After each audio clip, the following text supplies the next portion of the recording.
வணக்கம். தை அமாவாசையோட சிறப்புகளை பற்றியும் தர்ப்பணம் கொடுக்க படையல் போட சிறந்த நேரம் பற்றி பார்க்கலாங்க.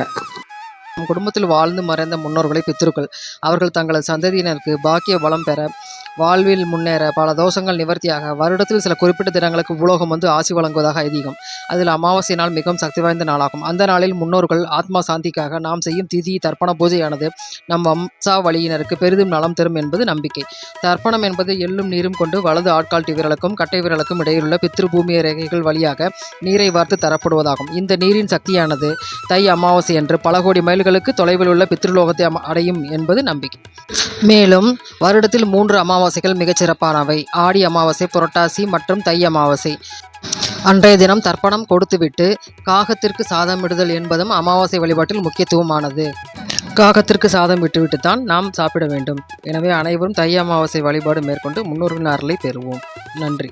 தை அமாவாசை என்று வழிபட சிறப்பான கோவில்கள் பற்றிய வீடியோ சேனலில் இருக்குங்க. லிங்க் கொடுக்குறேன், செக் பண்ணிக்கோங்க.